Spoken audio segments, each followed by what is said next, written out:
تاریخ اسلام کا بقیہ حصہ۔ کفار مکہ کی پے در پے شکستوں کو دیکھ کر آس پاس کے قبائل پر مسلمانوں کا رعب بڑھتا گیا۔ اسلام کی حقانیت واضح ہو گئی اور لوگ اسلام قبول کرنے لگے۔ یہود مسلمانوں کی شکست کے خواب سجائے بیٹھے تھے۔ انہوں نے مسلمانوں کو کامیاب اور کفار کو ناکام ہوتے دیکھا تو حسد کی آگ میں جلنے لگے۔ انہوں نے رسول اللہ صلی اللہ علیہ وسلم کو زہر دے کر قتل کرنے کی بھی کوشش کی۔ عین وقت پر آپ کو زہر کا پتہ چل گیا اور آپ نے لقمہ چھوڑ دیا۔ آپ کے ایک صحابی نے لقمہ نگل لیا۔ 2 دن بعد وہ صحابی انتقال کر گئے۔ رسول اللہ صلی اللہ علیہ وسلم نے یہود کی اس دھوکہ بازی پر انہیں سزا دی اور یہودی شکست کھا کر مدینہ سے چلے گئے۔ جب اندرونی اور بیرونی دشمنوں کی طرف سے اطمینان ہو گیا تو آپ نے پڑوسی ملکوں کے حکمرانوں کو خط بھیج کر اسلام کی دعوت۔ آپ کے صحابی حکمرانوں کے پاس خطوط لے کر پہنچے۔ حبشہ کے بادشاہ نجاشی نے اسلام قبول کر لیا۔ روم اور مصر کے حکمرانوں نے اسلام تو قبول نہیں کیا لیکن آپ کی دعوت سے انکار بھی نہیں کیا۔ شہنشاہ روم کو آپ کے اللہ کے رسول ہونے پر یقین تھا، پھر بھی وہ اپنے درباریوں اور پادریوں کے خوف سے اسلام قبول نہیں کر سکا۔ مصر کے بادشاہ نے آپ کا خط سنبھال کر رکھا اور آپ کی خدمت میں تحفے تحائف بھیجے۔ ایران کا بادشاہ کسرا جو دنیا میں خدا کا نمائندہ ہونے کا دعویٰ کرتا تھا، آپ کا خط دے کر بھڑک اٹھا اور اس نے آپ کا خط پھاڑ کر پھینک دیا۔ جب آپ کو اس حرکت کا پتہ چلا تو آپ نے اس کی سلطنت ٹکڑے ٹکڑے ہونے کی پیشن گوئی کی، اور پیشن گوئی حضرت عمر فاروق رضی اللہ تعالی عنہ کے دور میں پوری ہوئی۔ حضرت حارث بن عمیر رضی اللہ تعالی عنہ سیریا کے ایک حکمران کے پاس پہنچے۔ وہ ایک خود پرست اور ظالم حکمران تھا۔ اس نے حضرت حارث رضی اللہ تعالی عنہ کو قتل کر دیا۔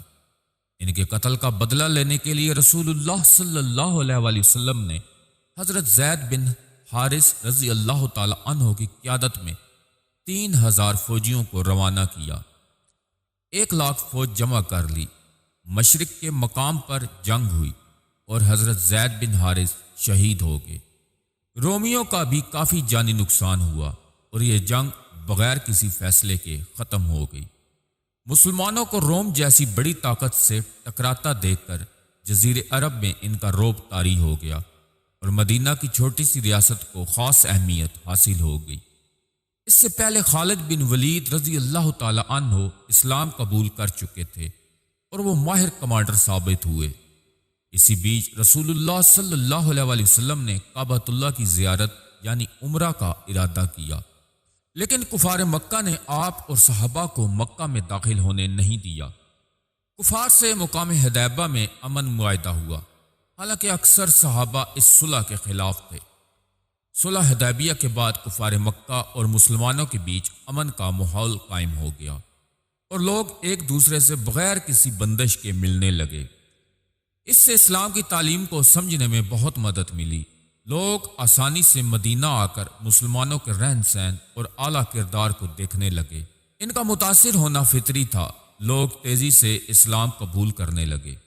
اسلام مکہ اور مدینہ کے علاوہ یمن، بحرین اور دیگر علاقوں میں بھی پھیلنے لگا۔ ابھی صلح حدیبیہ کے 2 سال ہی ہوئے تھے جبکہ یہ صلح 10 سال کے لیے ہوئی تھی کہ مکہ والوں نے مدینہ کے ایک حریف قبیلے پر حملہ کر دیا۔ اس قبیلے نے مسلمانوں سے مدد مانگی کیونکہ مسلمانوں نے برے وقت میں ان کا ساتھ دینے کا وعدہ کیا تھا۔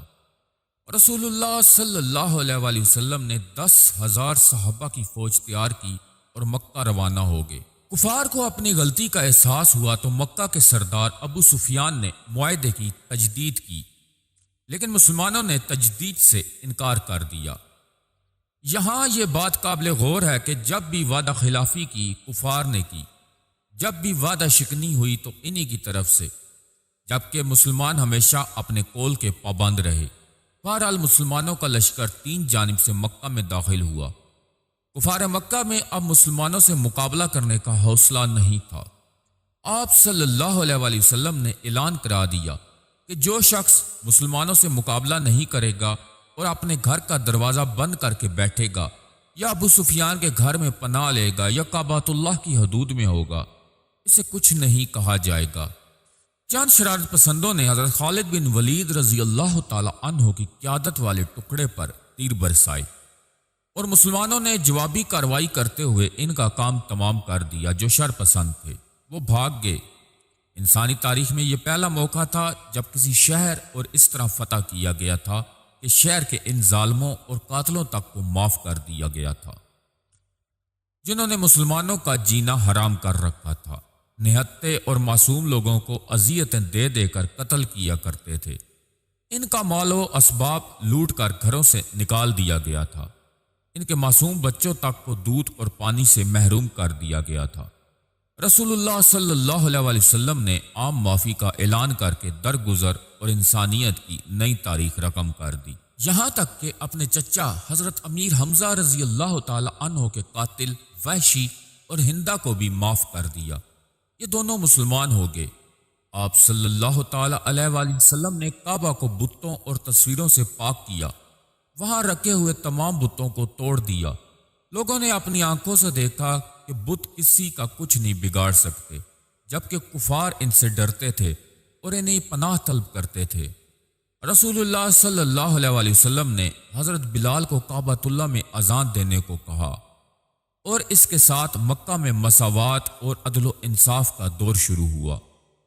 ابو سفیان، ان کے خاندان اور سبھی لوگوں کے سامنے اسلام کی حقانیت ثابت ہو چکی تھی۔ سبھی نے اسلام قبول کر لیا۔ بے گھر اور اپنوں سے بچھڑے ہوئے لوگ واپس مکہ آ کر بہت خوش ہوئے تھے۔ رسول اللہ صلی اللہ علیہ وآلہ وسلم 10 روز مکہ میں رہے۔ اسی دوران اطلاع ملی کہ ایک جنگ جو قبیلہ بنی مکہ میں فوج کشی کی تیاری کر رہا ہے۔ آپ اپنے ساتھیوں اور مکہ کے 9 مسلموں کو لے کر ان کے مقابلے کے لیے روانہ ہوئے۔ زبردست جنگ کے بعد اس کو شکست ہوئی اور وہ میدان چھوڑ کر بھاگ گئے۔ اس کے بعد آپ نے طائف کا گھیراؤ کیا، وہاں بھی شرپسندوں نے بھاگنے میں ہی عافیت سمجھی۔ اس جنگ میں کافی مال غنیمت ہاتھ آیا جو آپ نے 9 مسلموں میں تقسیم کر دیا۔ جزیرہ عرب کے سبھی قبائل کفار مکہ اور مسلمانوں کے بیچ جنگ کو دیکھ رہے تھے، جہاں مسلمانوں کو شاندار فتح حاصل ہوئی۔ انہوں نے زمانے جاہلیت کے چلن کے برخلاف مفتوحہ لوگوں سے اچھا سلوک کیا، تو زیادہ تر قبائل اسلام قبول کرنے رسول اللہ صلی اللہ علیہ وآلہ وسلم کے پاس آ گئے۔ تقریباً 185 قبائل نے آپ سے ملاقات کر کے دین اسلام قبول کر لیا۔ ہجرت کے 9ویں سال حج فرض ہوا۔ آپ نے حضرت ابو بکر صدیق رضی اللہ تعالی عنہ کی قیادت میں مسلمانوں کو حج کرنے مکہ بھیجا۔ ہجرت کے 10ویں سال آپ صلی اللہ تعالی علیہ وآلہ وسلم خود حج کرنے مکہ تشریف لائے۔ جب آس پاس کے قبائل کو پتہ چلا تو بڑی تعداد میں لوگ مکہ مکرمہ پہنچے۔ اس موقع پر آپ نے 1.5 لاکھ مسلمانوں کو خطاب کرتے ہوئے فرمایا، لوگوں تمہارا رب ایک ہے، تمہارا باپ یعنی آدم علیہ السلام ایک ہے، نہ تو تم عرب کو غیر عرب پر اور نہ گورے کو کالے پر فوقیت حاصل ہے۔ انسان کو چاہیے کہ نیک اعمال کرے اور تقوی اختیار کرے۔ اس طرح آپ نے امیر غریب، رنگ و نسل، بڑے چھوٹے کا فرق مٹا کر مساوات انسانی قائم کی۔ اللہ تعالیٰ نے آپ کو جس مقام کے لیے مقرر کیا تھا وہ پورا ہو چکا تھا۔ حج کے بعد آپ صلی اللہ علیہ وآلہ وسلم مدینہ تشریف لے آئے اور کچھ دن بعد بیمار ہو گئے۔ آپ کا مرض بڑھتا گیا۔ آپ نے بیماری کی حالت میں بھی نماز نہیں چھوڑی۔ جب اٹھنے میں تکلیف ہونے لگی تو بیٹھ کر نماز ادا کی۔ آپ کی بیماری سے سبھی فکر مند تھے۔ یکم ربیع الاول 27 یا 28 مئی کو آپ نے وفات پائی۔ بعض تاریخ دانوں نے 12 ربیع الاول تاریخ وفات لکھی ہے۔ آپ کے وصال کے بعد اسلامی نظام جاری رکھنے کے لیے خلافت اسلامی قائم کی گئی اور لوگوں نے متفقہ طور پر حضرت ابو بکر صدیق رضی اللہ تعالی عنہ کو خلیفہ وقت مقرر کیا۔ حضرت ابو بکر صدیق رضی اللہ تعالی عنہ رسول اللہ صلی اللہ علیہ وآلہ وسلم کے بچپن کے ساتھی تھے اور آپ رسول اللہ صلی اللہ علیہ وآلہ وسلم سے 2 سال چھوٹے تھے۔ آپ کا زیادہ وقت رسول اللہ صلی اللہ علیہ وآلہ وسلم کی صحبت میں گزرتا تھا۔ حضرت ابو بکر صدیق رضی اللہ تعالی عنہ نے خلیفہ بنتے ہی لوگوں سے کہا، اگر میں اچھا کام کروں تو میری مدد کرو، اگر میں غلطی کروں تو اصلاح کرو، تم میں جو کمزور ہو میں اس کا حق دلا کر رہوں گا، جو طاقتور ہے وہ کسی کا حق نہیں چھین سکتا۔ جب تک میں اللہ اور اس کے رسول کے احکامات کی تعلیم کروں تو میرا حکم ماننا، اور اگر میں اللہ اور اس کے رسول کے حکم کی خلاف ورزی کروں تو میرے حکم سے آزاد ہو۔ حضور علیہ الصلوۃ والسلام کے انتقال کے بعد کچھ قبیلوں کو یہ غلط فہمی ہوئی کہ اسلام کمزور ہو جائے گا۔ محمد نے عرب قبائل کو جس طرح متحد کیا تھا، خلیفہ اس اتحاد کو قائم نہیں رکھ پائیں گے۔ اس غلط فہمی کی بنا پر منافقوں نے سازشیں شروع کر دی۔ کچھ طاقتور سردار عرب پر حکومت کرنے کے خواب دیکھنے لگے۔ انہوں نے دعویٰ کیا کہ رسول اللہ صلی اللہ علیہ وسلم کے وصال کے بعد انہیں نبی بنا دیا گیا ہے۔ کچھ قبیلوں نے یہ شرط رکھی کہ زکوٰۃ معاف کر دی جائے تو وہ اسلام پر قائم رہیں گے۔ منافقین کی ان حرکتوں سے مسلمان سخت پریشان تھے۔ ابو بکر رضی اللہ تعالی عنہ نے بڑی ہمت اور ثابت قدمی سے ان چیلنجوں کا مقابلہ کیا اور شرپسندوں اور باغیوں کو ہرایا۔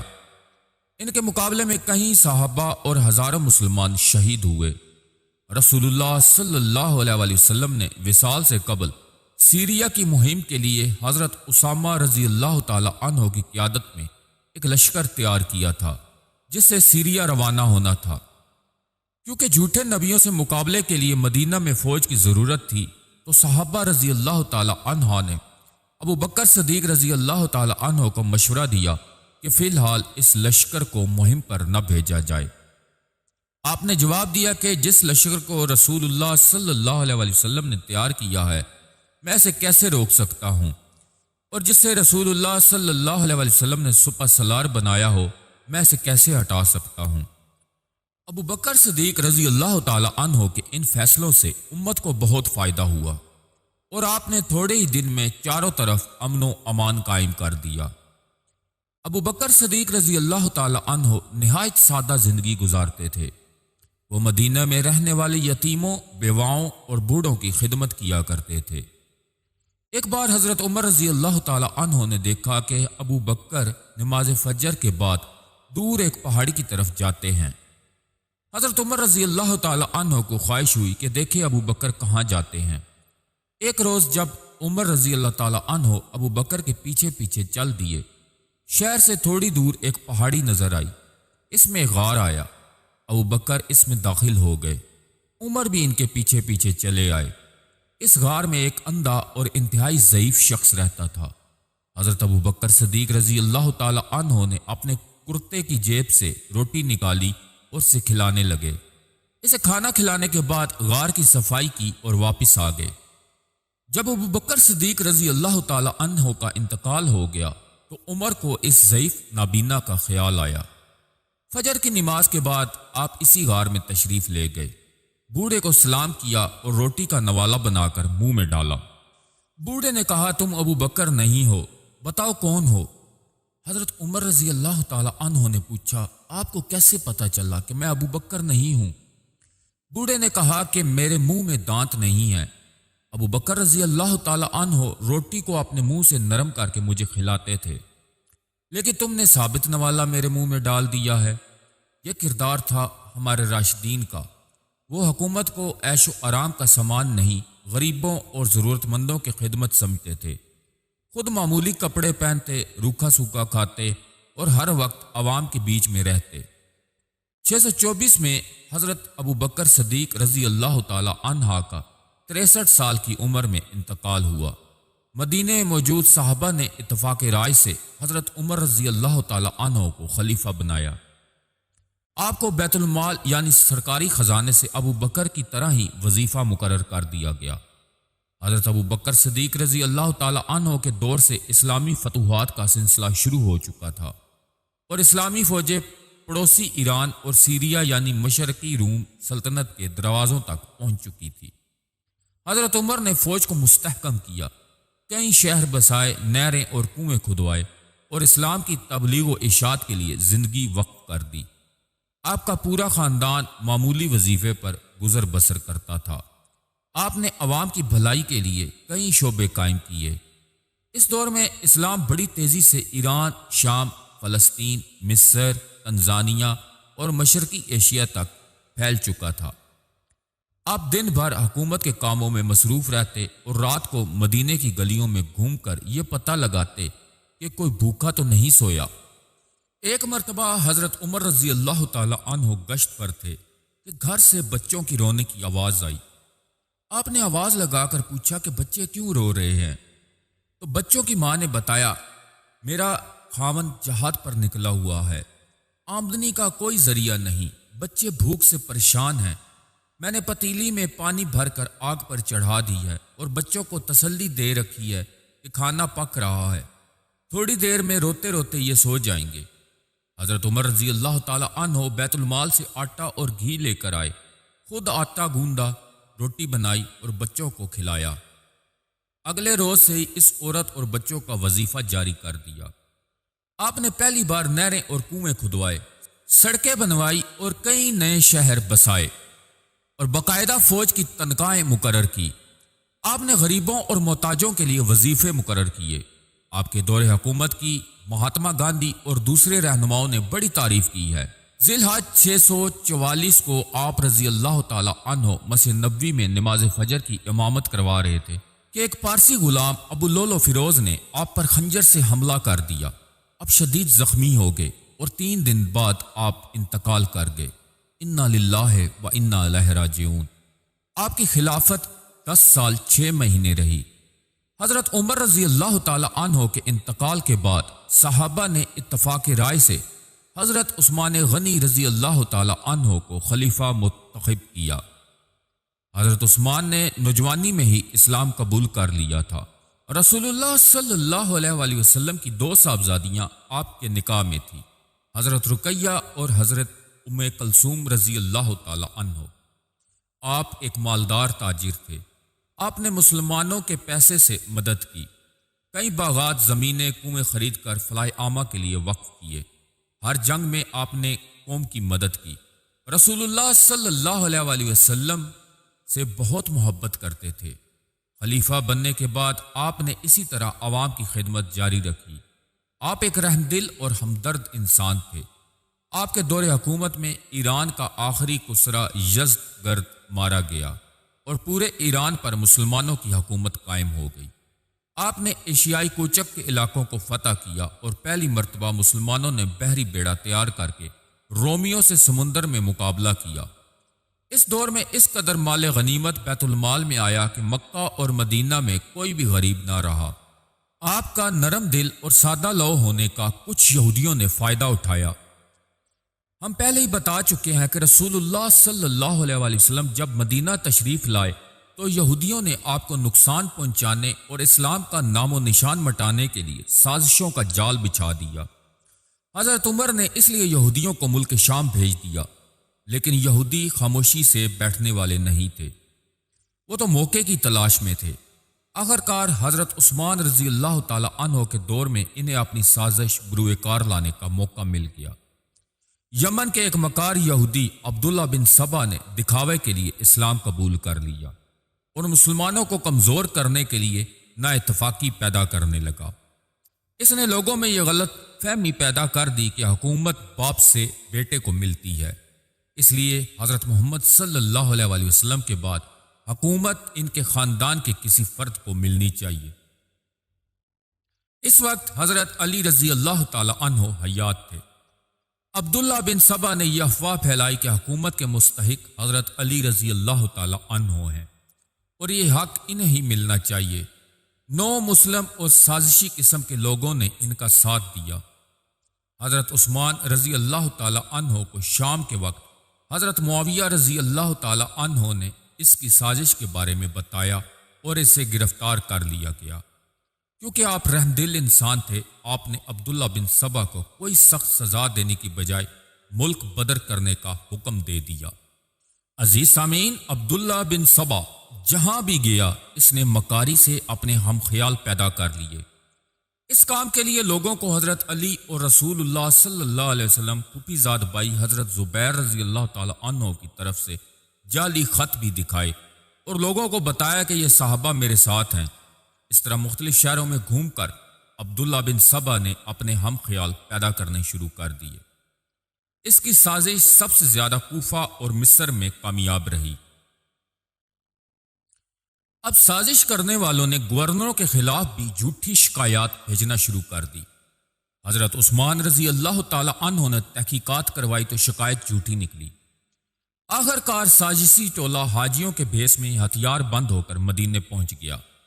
یہ لوگ حضرت علی اور حضرت زبیر سے آ کر ملے، لیکن انہوں نے ان کی بات ماننے سے انکار کر دیا۔ اس کے بعد سازشی ٹولے نے حضرت عثمان غنی رضی اللہ تعالی عنہ کے مکان کا گھیراؤ کر لیا اور آپ کے گھر کا پانی تک بند کر دیا۔ مسلمانوں نے ان کے خلاف فوجی کارروائی کرنے کو کہا تو حضرت عثمان رضی اللہ تعالی عنہ نے جواب دیا، میں نبی پاک صلی اللہ علیہ وسلم کے شہر میں کسی بھی قسم کا خون خرابہ نہیں چاہتا۔ آپ نے سازشی ٹولے کو بہت سمجھانے کی کوشش کی، لیکن وہ آپ کو قتل کرنے کا منصوبہ بنا چکے تھے۔ کئی روز تک انہوں نے گھیرا بندی رکھی اور ایک دن مکان کی پچھلی دیوار پھلانگ کر سازشی گھر میں داخل ہوئے اور حضرت عثمان غنی رضی اللہ تعالی عنہ کو بڑی بے دردی کے ساتھ قتل کر دیا۔ آپ اس وقت قرآن مجید کی تلاوت میں مشغول تھے۔ ان یہودی ایجنٹوں نے اس بات پر اتفاق نہیں کیا، آپ کی زوجہ کے ہاتھ کی انگلیاں کاٹ دی اور آپ کا مکان تک لوٹ لیا۔ 20 جون 656 کو آپ رضی اللہ تعالی عنہ یہودی سازشوں کے ہاتھوں شہید ہوئے۔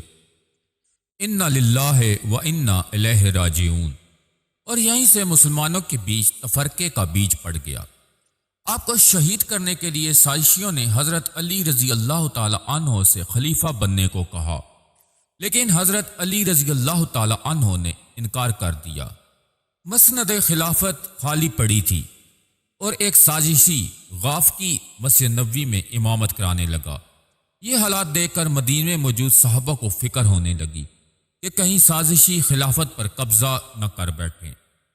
مدینہ والے حضرت علی رضی اللہ تعالی عنہ کے پاس گئے اور آپ سے خلافت سنبھالنے کی درخواست کی۔ آپ انکار کرتے رہے، لیکن لوگوں کے بار بار اصرار کرنے پر راضی ہو گئے اور آپ نے خلافت سنبھال لی۔ حضرت عثمان رضی اللہ تعالی عنہ نے امن و امان قائم کرنے کی بہت کوشش کی۔ قاتلان عثمان وہیں موجود تھے اور آپ کو ہمیشہ گھیرے رکھتے تھے۔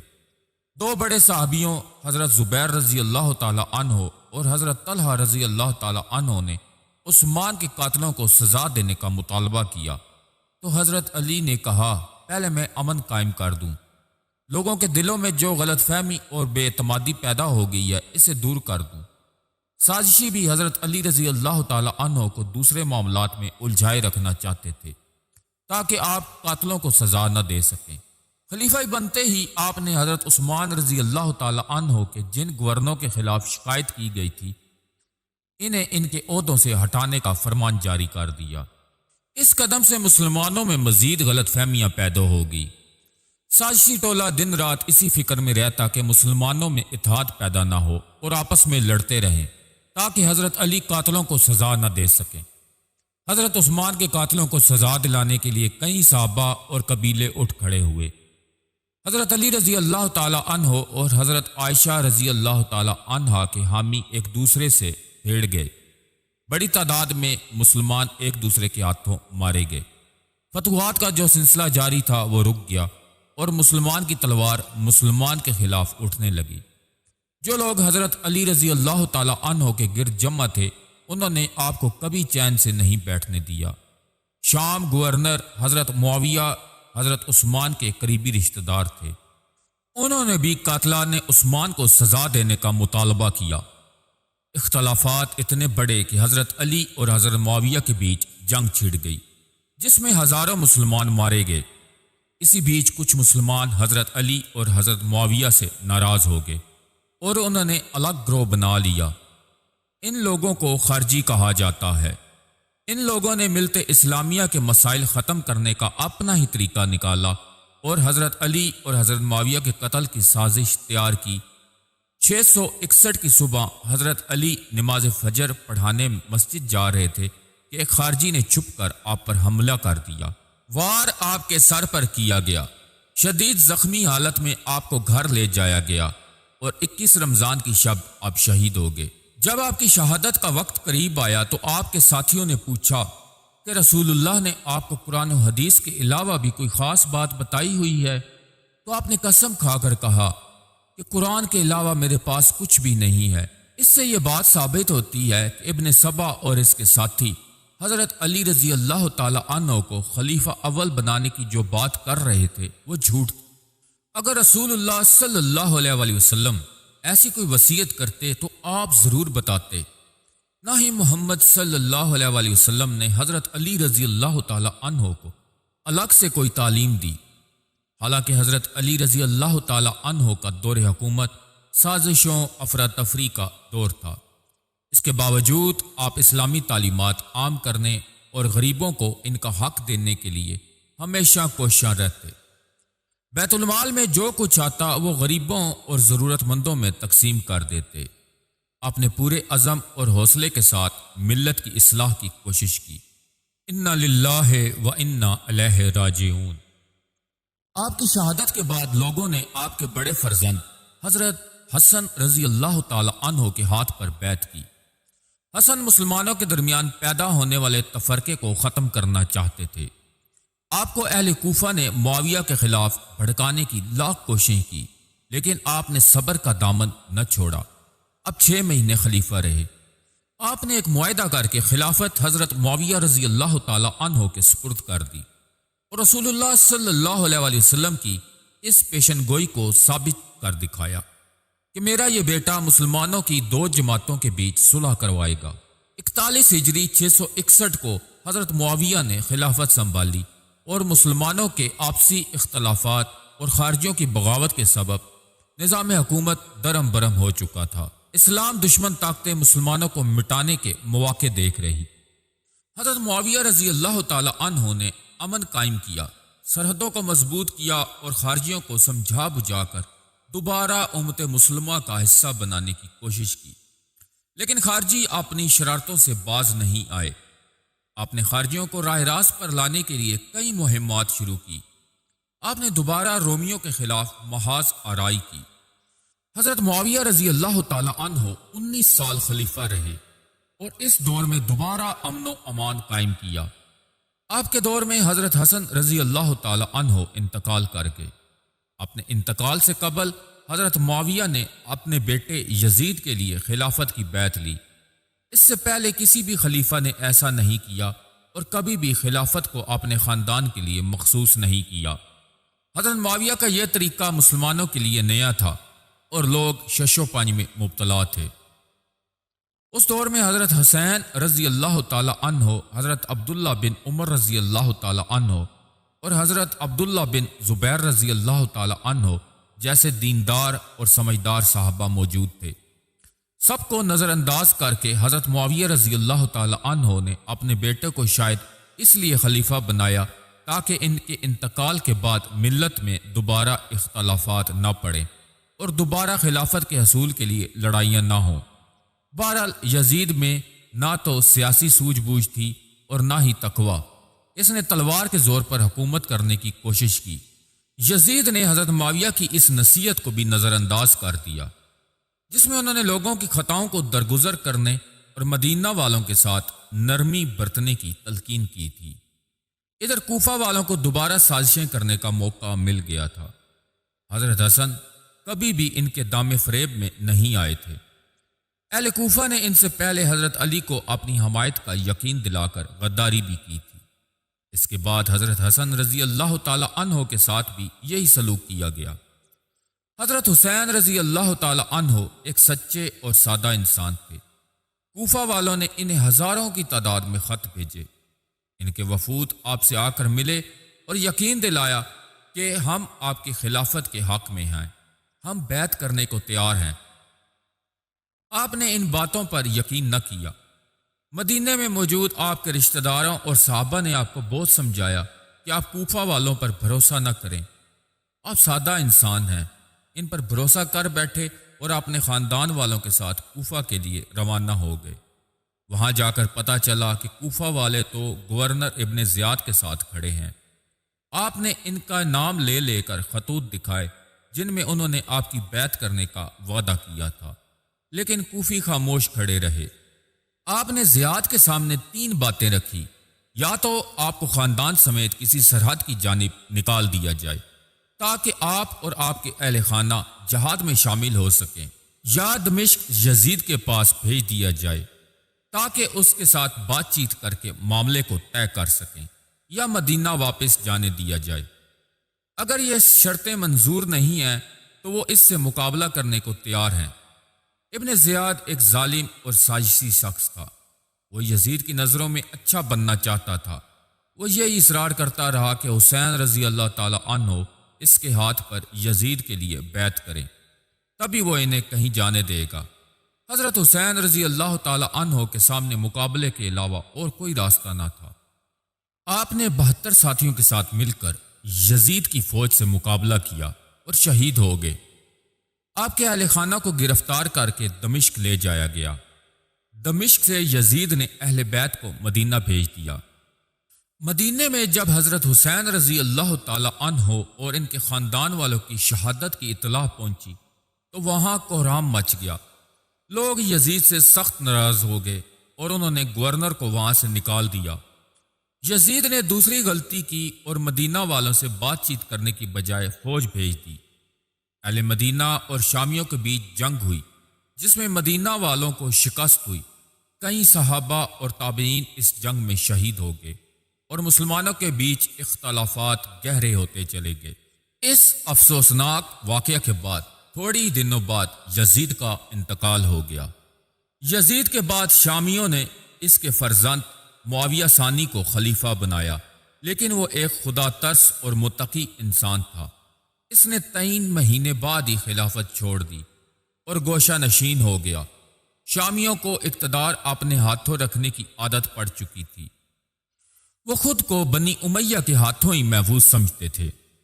انہوں نے مدینہ کے گورنر مروان بن حاکم کو اقتدار سونپنے کا فیصلہ کیا، کیونکہ حضرت حسین کی شہادت کے بعد مکہ اور مدینہ میں یزیدی اقتدار کے خلاف بغاوت ہو گئی تھی اور قیادت حضرت عبداللہ بن زبیر رضی اللہ تعالی عنہ کے ہاتھوں میں تھی۔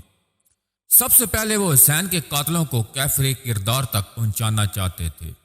مروان اور اس کے لڑکے عبد المالک کو عبداللہ بن زبیر نے شہر سے نکال دیا تو وہ دونوں دمشق چلے گئے۔ مروان اقتدار سنبھالتے ہی مدینہ پر چڑھائی کر دی۔ اس کے پاس ایک مضبوط فوج تھی۔ عبداللہ بن زبیر اور شامیوں کے بیچ زبردست جنگ ہوئی اور عبداللہ بن زبیر کو شکست ہوئی۔ 9 مہینے بعد مروان مر گیا اور اس کے بیٹے عبد المالک کو خلیفہ بنایا گیا۔ خلیفہ بنتے ہی عبد المالک نے اپنے باپ کے ادھورے کام کو پورا کیا۔ اس نے ایک انتہائی ظالم شخص حجاج بن یوسف کی قیادت میں عبداللہ بن زبیر سے مقابلہ کرنے کے لیے لشکر روانہ کیا۔ عبداللہ بن زبیر اور ان کے ساتھیوں نے شامیوں سے مقابلہ کیا، لیکن وہ جنگ ہار گئے۔ عبداللہ بن زبیر رضی اللہ تعالی عنہ کو حجاج نے قتل کر کے ان کے جسم کو شہر کے چوراہے پر لٹکا دیا۔ عبد المالک نے امن قائم کیا اور اسلامی حکومت کو مضبوط کرنے کا عمل شروع کر دیا۔ اس کے زمانے کا بڑا کارنامہ قرآن مجید میں اعراب لگانا اور تفسیر لکھوانا ہے۔ اس کے قابل سپہ سالاروں قطبہ بن مسلم اور موسیٰ بن نصیر نے نئے ممالک فتح کیے۔ مسلمانوں نے مراکش فتح کر لیا اور ہندوستان کے مغربی حصے کو اسلامی حکومت کا حصہ بنا لیا۔ حجاج بن یوسف نے اپنے نوجوان داماد محمد بن قاسم کو ہندوستان کا علاقہ سندھ فتح کرنے کے لیے بھیجا۔ یہاں اس کی جنگ ایک راجہ سے ہوئی۔ محمد بن قاسم نے بڑی بہادری سے اس کا مقابلہ کیا۔ محمد بن قاسم نے یہ علاقہ فتح کر کے امن و امان قائم کیا۔ اس کی انصاف پسندی اور حسن انتظام سے سندھ کے لوگ اتنے متاثر ہوئے کہ انہوں نے محمد بن قاسم کا مجسمہ بنا کر پوجا شروع کر دی۔ سندھ میں عربوں نے دبے کچلے عوام کو انصاف دلایا، کسانوں اور دستکاروں کو سہولتیں فراہم کی۔ انہوں نے وہاں حکومت چلانے کے لیے مقامی افسروں کو اہم عہدے سونپ دیے۔ محمد بن قاسم کے اس کردار سے بڑی تعداد میں لوگوں نے اسلام قبول کر لیا۔ سندھ سے ملتان تک تقریباً 150 سال تک عربوں کی حکومت قائم رہی۔ مراکش میں مسلمانوں کی حکومت مضبوط ہو گئی۔ مسلمانوں نے مراکش اندلس یعنی اسپین کے درمیان میڈیٹرین سی کو عبور کر کے یورپ کو فتح کرنے کا فیصلہ کیا۔ حضرت معاویہ رضی اللہ تعالی عنہ کے دور سے مسلمان قسطنطنیہ یعنی کہ آج کا استنبول فتح کرنے کی کوشش کر رہے تھے۔ رومیوں سے کئی جنگیں بھی ہوئی۔ روم کے سرحدی علاقوں اور کئی جزائر پر مسلمانوں نے قبضہ کیا۔ مراکش کے گورنر موسیٰ بن نصیر نے سوچا کہ پہلے اسپین فتح کیا جائے، اس کے دیگر علاقوں کو فتح کرتے ہوئے شمال سے قسطنطنیہ تک پہنچا جا سکتا ہے۔ اسپین میں حالات بہت خراب تھے۔ وہاں کے عوام شاہ اسپین راڈرک سے سخت ناراض تھے۔ اس کے مظالم سے تنگ آ کر وہ اس سے چھٹکارا حاصل کرنا چاہتے تھے۔ اسپین پر قبضہ کرنے کا یہ مناسب موقع تھا۔ موسیٰ بن نصیر کا سپہ سالار 6000 فوجیوں کے ساتھ ساحل اسپین پر اترا۔ اس نے اپنے سپاہیوں سے کہا، یا تو ہم اس ملک کو فتح کریں گے یا لڑتے ہوئے مارے جائیں گے۔ اسپین پر غیر ملکی فوج کی آمد کا سن کر راڈرک اپنے سپاہیوں کو لے کر ساحل سمندر کی طرف بڑھا۔ زوردار جنگ ہوئی، اس میں راڈرک مارا گیا اور مسلمانوں نے کئی ماہ کی محنت کے بعد پورا علاقہ فتح کر لیا۔ اسپین میں امن و امان قائم کرنے کے بعد مسلمانوں نے یورپ کی سوئی ہوئی تقدیر کا فیصلہ کیا۔ انہوں نے وہاں علم و تحقیق کی نئی تاریخ رقم کی اور ایسے ماہر علوم پیدا کیے، ایسے شاندار یونیورسٹیاں اور لیبارٹریاں بنائی کہ دنیا حیرت زدہ رہ گئی۔ مسلمانوں نے 600 سال تک اسپین میں نئی علوم کی ایسی مضبوط بنیاد رکھی جس پر یورپ کی عمارت تیار ہوئی۔ انہی اداروں میں عیسائیوں اور یہودی دانشوروں نے تعلیم حاصل کی اور اپنے ملکوں میں آ کر نئے خیالات یورپ کو دیے۔ عبد المالک کے بعد ولید خلیفہ بنا۔ اس نے مدینہ میں گنبد خضرا تعمیر کروانے کے علاوہ یروشلم میں مسجد اقصی اور دمشق کی مسجد بھی تعمیر کرائی۔ اس نے بحری جہاز بنانے کا کارخانہ بنایا، بھیک مانگنے پر پابندی عائد کی اور غریبوں اور محتاجوں کے وظیفے مقرر کیے۔ اس نے ایسے آدمی ملازم رکھے جو شہروں میں نابینا افراد اور بوڑھوں کو سڑک پار کرانے کا کام کرتے تھے۔ ولید کا 715 میں انتقال ہوا اور سلمان خلیفہ بنا۔ 718 میں وہ بیماری میں مرنے کے قریب تھا تو کسی بزرگ نے اسے ایک متقی اور پرہیزگار شخص کو خلیفہ بنانے کا مشورہ دیا۔ اس نے عمر بن عبد العزیز کو خلیفہ مقرر کیا، جنہوں نے اپنی ایمانداری، خدا ترسی اور انصاف پسندی سے خلاف راشدہ کی یاد تازہ کر دی۔ انہوں نے خلیفہ بنتے ہی اپنا مال و دولت اور رشتہ داروں کی جاگیریں ختم کر کے بیت المال میں جو لوگ قرض دار اور مجبور تھے ان کی امداد کے لیے الگ محکمے قائم کیے۔ ملک کے تمام بوڑھوں، کمزوروں اور یتیموں کے وظیفے مقرر کیے۔ انہوں نے سرکاری محکموں کو روشنائی اور کاغذ قلم استعمال کرنے کا حکم جاری کیا۔ خود معمولی کپڑے پہنتے اور سادہ کھانا کھاتے۔ اگر شاہی خاندان کے کسی فرد کے خلاف مقدمہ ہوتا تو قصوروار ہونے پر اسے بھی سزا دی جاتی۔ 2 سال 5 مہینے حکومت کرنے کے بعد ان کا انتقال ہو گیا۔ عمر بن عبد العزیز کے انتقال کے بعد یزید بن عبد الملک خلیفہ بنا۔ اس کے دور میں مشرقی یورپ اور افغانستان عربوں کی حکومت پھیل گئی۔ اس کے بعد بنو امیہ میں کئی خلیفہ ہوئے اور ان کے زوال کا دور شروع ہوا۔ آخری اموی خلیفہ مروان بن عبد المروان کو 745 میں عباسیوں کے ہاتھوں شکست ہوئی اور امیوں کی خلافت قائم ہوگی۔ ایک اموی شہزادہ عبد الرحمن بچ کر مراکش آ گیا اور اس نے اس میں زبردست حکومت قائم کی جس کا ذکر ہم آگے کریں گے۔ پہلے عباسی خلیفہ ابو العباس الصوفہ نے نومبر 749 میں اقتدار سنبھالا۔ 4 سال 8 ماہ حکومت کر کے اس کا بھی انتقال ہو گیا اور اس کا بھائی ابو جعفر منصور خلیفہ بنا۔ اسی خلیفہ نے دریائے دجلہ کے کنارے بغداد شہر بسایا جو اس دور میں دنیا کا سب سے زیادہ شان و شوکت والا شہر تھا۔ منصور نے اہل علم و فن کی سرپرستی کی۔ اسلامی سلطنت کے مختلف علاقوں سے اہل علم بغداد آنے لگے اور بغداد مختلف علوم کا مرکز بن گیا۔ اسی دور میں یونانی، سنسکرت، رومی اور شامی زبانوں کی قدیم کتابوں کے ترجمے کرائے گئے۔ امام ابو حنیفہ نے فقہ پر کتاب اور امام مالک نے موطا تحریر کی۔ 775 میں منصور کے انتقال کے بعد اس کا 33 سالہ فرزند محمد مہدی خلیفہ بنا۔ اس نے پڑوسی ملکوں کے ساتھ امن معاہدے کیے اور رعایا کی فلاح کے لیے کام کیا۔ اس نے انصاف کا ایسا نظام قائم کیا کہ کسی کی اتنی ہمت نہیں تھی کہ کسی پر ظلم کر سکے۔ اس کے دور میں رومیوں نے اسلامی ریاست پر حملہ کیا اور 5 سال تک وقفے سے جنگ ہوتی رہی۔ بالآخر مسلمانوں کو کامیابی ملی۔ مہدی کے بعد ہارون رشید خلیفہ بنا۔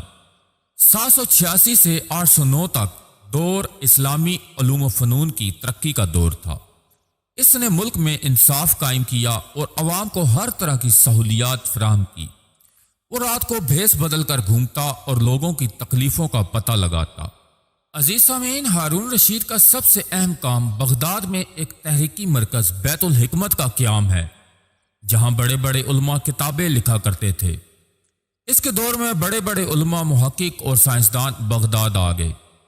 اسی زمانے میں بغداد اور دوسرے شہروں میں بڑے بڑے شفا خانے یعنی ہسپتال، کالج، کتب خانے اور جامعات یعنی یونیورسٹیاں قائم ہوئی۔ فوج کو اتنا مضبوط بنایا کہ رومیوں کے حملے کو بری طرح ناکام کر دیا۔ تجارت و صنعت کو خوب فروغ حاصل ہوا۔ مسلم سلطنت کا مال یورپ، چین اور افریقہ کے ملکوں تک جانے لگا۔ ہارون رشید کے بعد اس کا لائق فرزند مامون رشید خلیفہ بنا۔ اس نے بھی باپ کی طرح علوم و فنون کی ترقی میں حصہ لیا۔ وہ خود بہت تعلیم یافتہ تھا اور علماء کی قدر کیا کرتا تھا۔ اس کے زمانے میں سنسکرت اور یونانی کتابیں پڑھ کر کچھ دانشور ہند اور یونانی فلسفے سے متاثر ہوئے اور وہ نئی نئی کتابیں مذہب میں نکالنے لگے۔ ان میں بھی تھے جو مذہب پر نکتہ چینی کرتے۔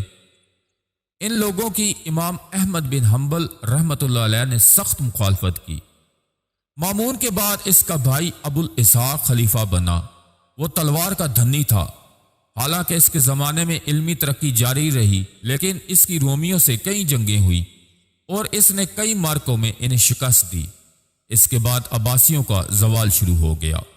کبھی ترکوں کو عروج حاصل ہوا تو کبھی ایرانیوں کو۔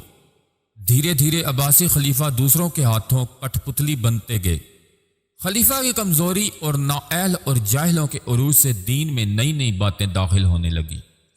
مسلمانوں میں شرک و بدعت بڑھنے لگی۔ اس دور میں کئی بہادر ترک سردار پیدا ہوئے۔ ان میں ایک ارطل غازی اور الف اسلام کا نام آج بھی عزت سے لیا جاتا ہے۔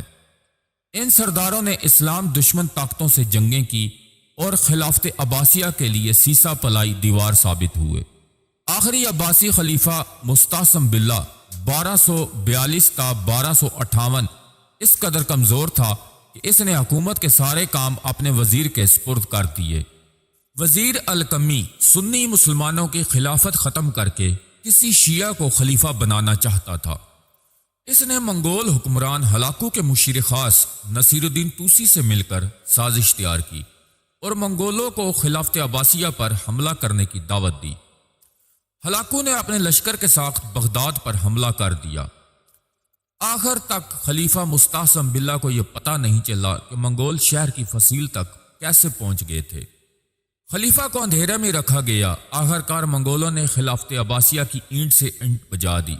تقریباً 10 لاکھ معصوم لوگوں کو گاجر مولی کی طرح کاٹ ڈالا اور خلیفہ اور اس کے درباریوں کو بڑی بے دردی سے قتل کر دیا گیا۔ مسلمانوں کے اس طرح قتل عام پر عیسائی دنیا میں خوشیاں منائی گئی۔ منگولوں نے اس دور کے زیادہ تر مسلم ملکوں کو تباہ کر ڈالا۔ سمرقند، بخارا، ایران، بغداد، دمشق اور افغانستان کو تباہ کر کے لاکھوں انسانوں کو قتل کر دیا۔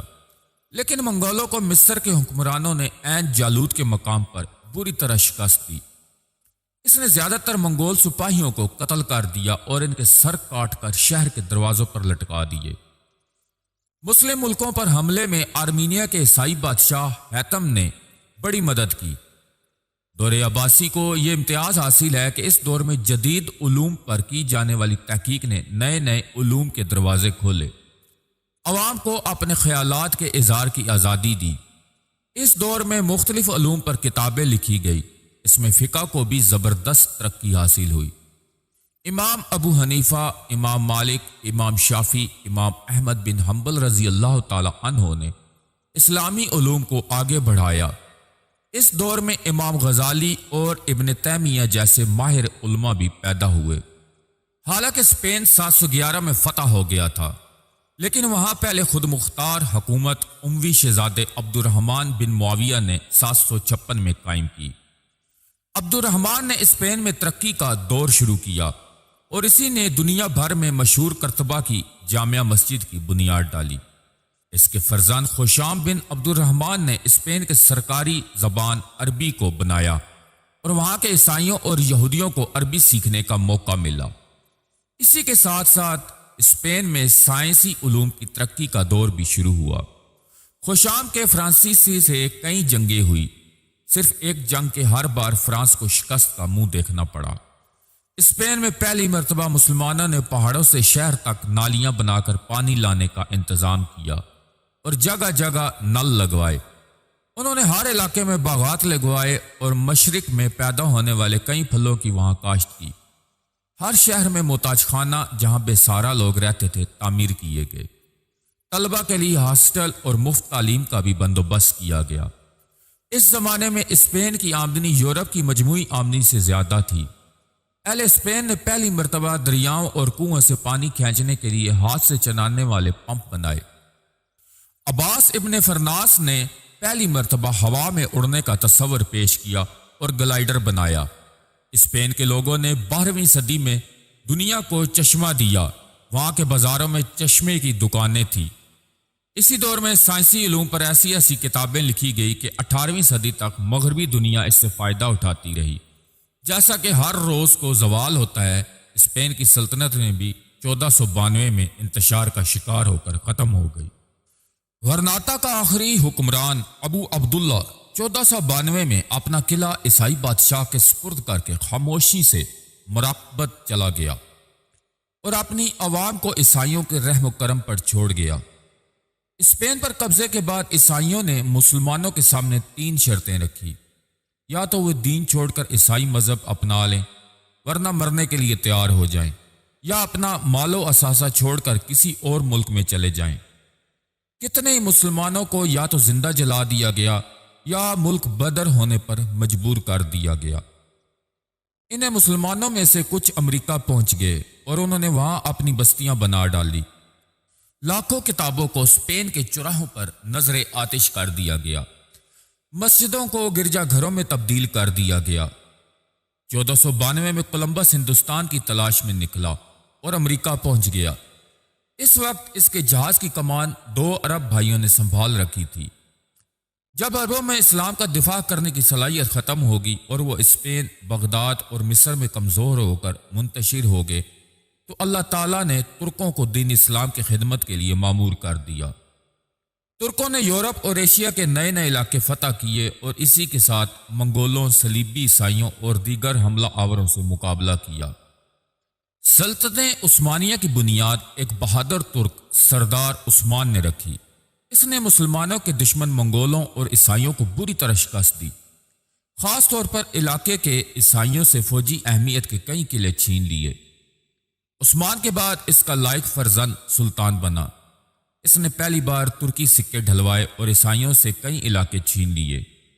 مسلمان حضرت معاویہ رضی اللہ تعالی عنہ کے زمانے سے قسطنطنیہ فتح کرنے کی کوشش کر رہے تھے۔ ترکوں کا علاقہ اسی شہر سے تھا۔ انہوں نے خود کو مضبوط کرنے کے بعد قسطنطنیہ فتح کرنے کی کوشش شروع کر دی۔ مراد اول نے اس طرح تھوڑے تھوڑے علاقے فتح کرنے شروع کر دیے۔ قسطنطنیہ ترکوں کے نرغے میں آ گیا۔ مراد کے بعد اس کا مہم جو اور حوصلہ مند بیٹا بایزید یلدرم سلطان بنا۔ اس نے اکیلے یورپ کے فوج کو شکست دی اور بوزنیا، ہنگری اور آسٹریلیا کے سرحدی علاقوں کو اپنی حکومت میں شامل کر لیا۔ سن 1393 میں اس نے بلغاریہ بھی فتح کر لیا، جس وقت بایزید یلدرم بجلی بن کر یورپ پر ٹوٹ پڑا تھا اور یورپ کی فتح یقینی ہو چکی۔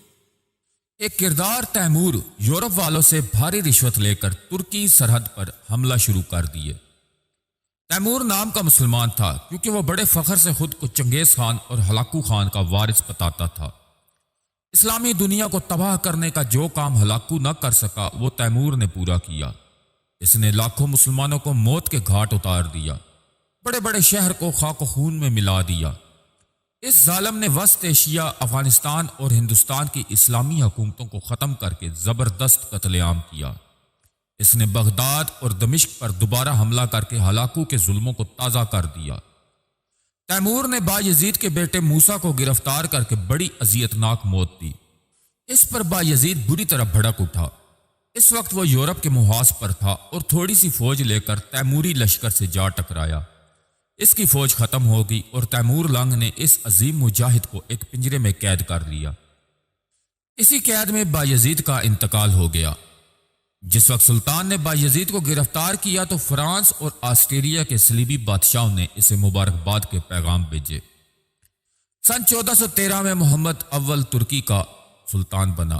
اس نے بڑی محنت سے ترکی حکومت کو انتشار سے بچایا اور دوبارہ اس کی شان لٹائی۔ محمد اور اس کے بیٹے مراد کو صلیبی عیسائیوں سے کئی مرتبہ لڑائیاں کرنی پڑی اور انہوں نے دوبارہ ترکی کو اس قابل بنا دیا کہ ترک صلیبی یورپ کو شکست دینے کی پوزیشن میں آ گئے۔ رسول اللہ صلی اللہ علیہ وسلم کی پیشن گوئی سچ ہوئی۔ ترک سلطان محمد فاتح نے، جسے دنیا سلطان محمد فاتح کے نام سے جانتی ہے، صرف 26 سال کی عمر میں اپنے عزم حوصلے سے قسطنطنیہ فتح کر لیا۔ اس شہر کو فتح کرنے کے لیے اس نے مضبوط بحری بیڑا بنایا اور اپنی فوج کو اعلیٰ قسم کی تربیت دی۔ اس جوان سال سلطان نے مسلمانوں میں جذبہ جہاد بیدار کر دیا اور قسطنطنیہ روانہ ہو گیا۔ صلیبیوں نے سمندری راستے میں موٹی موٹی لوہے کی زنجیریں ڈال کر راستہ بند کر دیا تو ترکوں نے خشکی کے ایک حصے میں 6 میل کا راستہ کھود کر تیار کر دیا اور زمین پر جہازوں کو کھینچ کر لائے اور سمندر میں ڈال دیا۔ 29 مئی سن 1453 کو دنیا اسلام کا وہ تاریخی دن آیا جب مسلمانوں نے قسطنطنیہ فتح کر لیا۔ انہوں نے یہاں غیر مسلم رعایا سے بہت اچھا سلوک کیا، انہیں شہر میں رہنے کی اجازت دی اور ان کے معاملات نپٹانے کے لیے پادریوں کو مقرر کیا۔ شہر کے فصیل کے نزدیک صحابی رسول حضرت ابو ایوب انصاری رضی اللہ تعالی عنہ کے مزار پر جامع مسجد تعمیر کرائی۔ سلیم اول کے دور میں ترکی حکومت انتہائی عروج پر گئی۔ اسی خلیفہ نے جزیرہ عرب فتح کرنے کے بعد مصر بھی اپنی سلطنت میں شامل کر لیا اور وہاں مقیم عباسی خلیفہ متوکل علی اللہ ثالث سے خلافت کے اختیار خود لے لیے اور اس طرح خلافت ترکوں کے پاس آ گئی۔ اس نے عیسائیوں سے کئی جنگیں لڑی اور اسی دوران ایران کے بادشاہ اسماعیل صفوی نے اہل یورپ کے ایما پر ترکی کے علاقوں پر قبضہ شروع کر دیا تاکہ ترک یورپ میں داخل نہ ہو سکیں۔ سلیم نے اسماعیل صفوی کو بری طرح شکست دی اور تبریز پر قبضہ کر لیا۔ سلیم کے بعد سلیمان اعظم بادشاہ بنا اور اس نے ترکی میں کئی اصلاحات کی۔ اس کے دور میں ترکوں نے تجارت اور علم کے میدان میں بڑی ترقی کی۔ ان کا بحرہ بیڑا یورپ میں سب سے مضبوط مانا جاتا تھا۔ سلمان نے ایک بڑی فوج جمع کر کے یورپ پر چڑھائی کر دی۔ ایران کے بادشاہ نے اپنے بزرگوں کے نقش قدم پر چلتے ہوئے ترکی کی سرحدوں پر حملے شروع کر دیے۔ سلمان کو یورپ کی مہم چھوڑ کر واپس آنا پڑا اور ایرانی میدان چھوڑ کر بھاگ گئے۔ سلمان کی فوج نے آسٹریا کو شکست دے کر جرمنی کے علاقے رائس برگ تک پہنچ گئی تھی۔ اگر صلیبی عیسائیوں کو مسلمانوں سے کچھ ہی مفاد پرست اور لالچی لوگ نہ ملتے تو ترک آسانی سے یورپ پر قبضہ کر لیتے، لیکن تیمور اور اس کے صفویوں کے سبب وہ اس مہم کو پورا نہ کر سکے۔ سلمان کے بعد ترکوں کا زوال شروع ہوا اور 19ویں صدی تک وہ اتنے کمزور ہو گئے کہ یورپ والے انہیں مشرق کا مرد بیمار کہنے لگے۔ 11ویں اور 12ویں صدی میں افغانستان کے مسلمان حکمرانوں سے ہندوستان کے صوبہ پنجاب کے راجاؤں کی کئی جنگیں ہوئی۔ پہلے تو راجہ جیپال کو محمد غزنوی کے ہاتھوں شکست اٹھانی پڑی اور اس نے سندھ اور پنجاب کا علاقہ فتح کر کے اپنی سلطنت میں شامل کر لیا۔ محمد غزنوی نے دہلی تک ایک مضبوط حکومت قائم کی اور اس کے دربار میں ایک عالم البیرونی نے جو کئی علوم کا ماہر تھا ہندوستان آ کر سنسکرت زبان سیکھی۔ اس نے کئی سال ہندوستان میں گزارے اور کتاب الہند تحریر کی۔ محمود کے انتقال کے بعد اس کے بیٹوں اور بعد میں پوتوں کے بیچ اقتدار کے لیے جنگیں ہوئی اور رفتہ رفتہ محمد غزنوی کی حکومت قائم ہوئی۔ حکومت اتنی کمزور ہوتی چلی گئی کہ پنجاب کے کچھ علاقوں تک کی مسلمانوں کا اقتدار باقی رہ گیا۔ اس کے بعد سن 1191 میں محمد غوری نے ہندوستان کے سرحدی علاقوں پر حملہ کیا اور اسے گجرات کے راجہ کے ہاتھوں بری طرح شکست ہوئی۔ محمد غوری زخمی حالت میں واپس افغانستان لوٹ آیا اور اپنی شکست کا بدلہ لینے کے لیے زبردست تیاریاں شروع کر دی۔ 1 سال بعد اس نے نئے خم کے ساتھ حملہ کیا۔ اس بار اس کی لڑائی اجمیر اور دہلی کے طاقتور راجہ پرتھوی راج چوہان سے ہوئی۔ پانی پت کے میدان میں محمد غوری نے پرتھوی راج چوہان کو شکست دی اور ہندوستان میں اسلامی دور حکومت کا آغاز ہوا۔ محمد غوری نے قطب الدین ایبک کو اپنا سپہ سالار مقرر کیا اور اس نے گوالیار تک کا علاقہ فتح کر لیا۔ محمد غوری کو کئی علماء وسطی ایشیا، افغانستان اور بغداد سے ہندوستان لے کر آئے اور انہوں نے تبلیغ دین کا کام شروع کر دیا۔ ان کی محنت سے ہزاروں افراد دین اسلام میں داخل ہوئے۔ محمد غوری کے ایک سپہ سالار بختیار خلیجی نے بنگال فتح کر لیا اور وہاں کی زیادہ تر آبادی اسلام کی آغوش میں آ گئی۔ اس دور میں جگہ جگہ مسجدیں، مدرسے اور مسافروں کے ٹھہرنے کے لیے سرائے بنائے گئے۔ قطب الدین ایبک نے دہلی میں قطب مینار کی تعمیر شروع کرائی، جسے بعد میں اس کے غلام اور وارث التتمش نے مکمل کرایا۔ اسی دوران منگولوں نے کئی بار ہندوستان پر حملے کیے، لیکن انہیں ہندوستانی حکومت کے ہاتھوں زبردست شکست ہوئی۔ التتمش کے بعد اس کے لائق بیٹی سلطانہ رضیہ نے اقتدار سنبھالا۔ وہ ایک علم پرور اور اس کے دور میں بڑے بڑے مدرسے اور کتب خانے قائم ہوئے۔ دہلی اور لاہور علم کے مرکز بن گئے۔ دہلی دنیا کے ترقی یافتہ اور خوبصورت ترین شہروں میں شامل ہو گیا۔ رضیہ سلطانہ کے بعد مبارک شاہ سلطان بنا۔ اس کے دور میں ترقی کا سلسلہ جاری رہا۔ رفتہ رفتہ مسلمانوں نے پورا شمالی ہند فتح کرنے کے بعد جنوب کی طرف محمد تغلق نے دہلی کی بجائے رتنا گری کو اپنا پایا تخت بنایا اور ترکی و عربی علوم و فنون جنوبی ہند تک پہنچ گئے۔ اسی خاندان کے بعد ایک بادشاہ فیروز شاہ تغلق نے عوامی فلاح و بہبود کے ایسے کام کیے کہ اس سے قبل ہندوستان میں اس کی مثال نہیں ملتی۔ اس نے جگہ جگہ نہریں تعمیر کرائی، سڑکوں کے سرائے بنائے، دریاؤں پر پل بنوائے، باغ لگوائے۔ اس کے زمانے میں دہلی شہر میں 2000 باغات تھے اور یہاں کے لوگوں کو پھل خریدنے کی ضرورت نہیں پڑتی تھی۔ سڑکوں کے کنارے بھی پھل درخت لگوائے تاکہ مسافر انہیں کھا سکیں۔ مسلمانوں کے دور میں ہندوستان سونے کی چڑیا کہلاتا تھا اور یورپی یہاں تجارت کرنے میں فخر محسوس کرتے تھے۔ ترکوں کے دور میں ہندوستان کی اسلامی حکومت دنیا کے سب سے طاقتور اور خوشحال حکومتوں میں شمار ہوتی تھی۔ ہندوستان کے ایک پٹھان بادشاہ شیر شاہ سوری نے اپنے مختصر دور حکومت میں عوام کی فلاح و بہبود کے لیے جو کام کیے، ان پر ایک ضخیم کتاب لکھی جا سکتی ہے۔ اس نے ملک میں بڑے بڑے ہائی ویز تعمیر کیے اور مسافروں کے لیے سرائے بھی تعمیر کیے۔ اس کے علاوہ اس نے طلبہ کے لیے ہاسٹل اور محتاجوں کے لیے محتاج خانے تعمیر کروائے۔ شیر شاہ سوری سے اورنگزیب کے دور تک ہندوستان نے خوب ترقی کی۔ ہر طرف خوشحالی اور امن کا دورہ تھا۔ مغل بادشاہ جہانگیر کے دور میں انگریزوں نے تجارت شروع کرنے کی درخواست کی۔ انگریزوں کے علاوہ پرتگالی اور فرانسیسی اپنا مال ہندوستان لانے لگے۔ جیسے جیسے مغلیہ سلطنت کمزور ہوتی گئی، انگریزوں اور فرانسیسیوں کو ہندوستان کے انتشار کے سبب حکومت کرنے کا موقع مل گیا۔ انہوں نے سن 1799 میں شیر محصول ٹیپو سلطان اور سن 1800 میں نظام حیدر کی حکومت پر بھی قبضہ کر لیا۔ اسی بیچ دہلی کے مغل شہنشاہ شاہ عالم کو انگریزوں کے ہاتھوں شکست اٹھانی پڑی اور اس کی حکومت دہلی کے لال قلعے سے پالم گاؤں تک سمٹ کر رہ گئی۔ سن 1857 میں آخری مغل بادشاہ بہادر شاہ ظفر کو انگریزوں نے قید کر کے رنگون یعنی برما بھیج دیا اور اسی طرح ہندوستان میں 700 سالہ مسلم دور حکومت کا خاتمہ ہوا۔ عزیز سامعین، ہندوستان کا مسلم دور حکومت اس معاملے میں اہم ہے کہ اس دور میں ہندوستان کو متحد کیا گیا۔ مغلوں نے اسلامی رواداری اور فلاحی اسٹیٹ کا حقیقی تصور پیش کیا۔ یوں تو مسلمان قطب الدین ایبک کے دور سے ہندوستان کی ترقی کے لیے کام کر رہے تھے، جس وقت منگول اسلامی دنیا کو اپنے پاؤں تلے روند رہے تھے۔ ہندوستان کے ترک بادشاہوں نے ملک کی سرحدوں کی حفاظت کی۔ اس کوشش میں بلبن کا بیٹا ملک کی حفاظت کرتے ہوئے شہید ہوا۔ اس طرح بعد میں آنے والے بادشاہ ملک کی سرحدوں کی حفاظت کرتے رہے۔ لودھی حکمرانوں نے ہندوؤں کو فارسی زبان سیکھنے کے لیے راغب کیا اور انہی دربار میں بڑے بڑے عہدے دیے۔ اس طرح برادران وطن فارسی زبان سیکھ کر سنسکرت سے فارسی اور فارسی سے سنسکرت میں ترجمہ نگاری کرنے لگے۔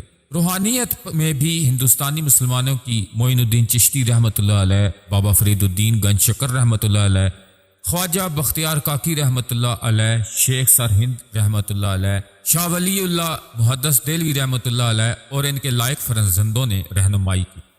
سکندر لودھی کے دور میں طب سکندری اور اورنگزیب کے دور میں فتویٰ جہانگیری جیسی مشہور کتابیں لکھی گئی۔ مسلمانوں کے دور حکومت میں دہلی، لاہور، جونپور اور مرشد آباد علوم کے مرکز تھے۔ مغلوں نے نئے نئے شہر بسائے، بڑے بڑے قلعے، محلات، مدرسے، مسجدیں، سرائے یعنی مسافروں کے لیے ٹھہرنے کی عمارتیں، پل اور باغات وغیرہ تعمیر کرائی۔ ان کے دور میں غریبوں کو مفت راشن دینے اور محتاجوں کے لیے محتاج خانے تعمیر کرانے کا بھی بندوبست کیا گیا۔ انہوں نے ایرانی، ترک اور ہندوستانی فن تعمیر ملا کر نئی طرز کی عمارتیں بنائی۔ تو عزیز سامعین، یہ تھی مختصر تاریخ اسلام۔ امید ہے کہ آپ کو یہ ویڈیو اچھی لگے گی، آپ کی معلومات میں اضافہ ہوا ہوگا۔ چینل کو سبسکرائب کر دیجئے تاکہ اس طرح کی معلوماتی ویڈیوز آپ تک پہنچتی رہیں۔ ملتے ہیں نیکسٹ ویڈیو میں، تب تک اجازت دیجیے گا۔ السلام علیکم۔